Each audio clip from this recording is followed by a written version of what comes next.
আজ ছিল আমার মামা বাড়িতে ভৈরবী মায়ের পুজো। আর আমি আজকে সেখানেই এসেছিলাম। অনেক ছোটোবেলায় আমি ভৈরবী মায়ের পুজোতে এসেছিলাম, সেটা ঠিক ঠিক মনেও পড়ে না। আর আজ যখন গিয়ে পৌঁছেছিলাম তখন অনেকটা সন্ধে হয়ে গিয়েছিল, একটা মাত্র লাইট জ্বলছিল।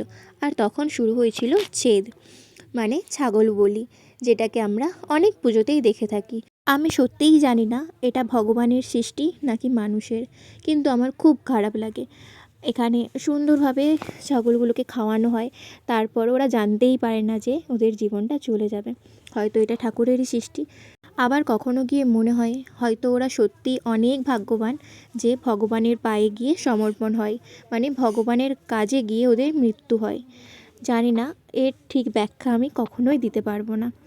হ্যাঁ, তবে হ্যাঁ, যেটা বলছিলাম, আজ ওখানে যখন পুজোতে গিয়েছিলাম অনেক জায়গায় দেখি ছাগলকে বেঁধে কাটা হয়, কিন্তু এখানে দেখলাম খোলা অবস্থায় খাওয়ানোর সময় হঠাৎ করে বলি দিতে। আমি দেখতে পারিনি, ভিডিওটা করেছিল আমার মা, কারণ আমি সত্যিই দেখতে পারি না, আমার খুব ভয় করে। আজ যখন ওখানে পুজো হচ্ছিল সবাই বলছিল তাড়াতাড়ি এখানে যে একটা লাইট জ্বলছে ওই লাইটটা এবার বন্ধ হয়ে যাবে। তো আমার মনে একটা কোয়েশ্চেন এসেছিল যে কেন লাইট বন্ধ হয়ে যাবে। তো আমি তাই দিদাকে জিজ্ঞাসা করেছিলাম, বলেছিল এখানে বলবো না, চল বাড়ি গিয়ে বলবো। এখানে নাকি প্রচলিত আছে, যখন সব পুজো কমপ্লিট হয়ে যায় তারপর যখন প্রসাদ দেওয়া হয় এই ছাগলের মাথাগুলো, সেটা নাকি ভগবান তার নিজ রূপে বা কখনো কারো রূপ ধরে আসে এগুলো খাওয়ার জন্য।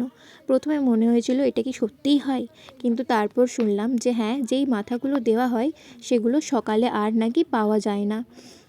ভগবান নাকি সত্যিই আসে, ভৈরবী মা সত্যিই এসে নিজে ওই প্রসাদ গ্রহণ করেন।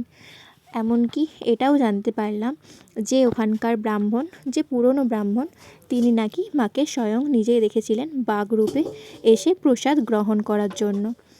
জানি না এটা সত্যি কিনা মিথ্যে, বা কোথাও ভুল ত্রুটি আছে কিনা, কিন্তু আমার খুব ভালো লাগলো এই কাহিনীটা দেখে। বা সব ঠাকুরের কাহিনী আমার খুব ভালো লাগে।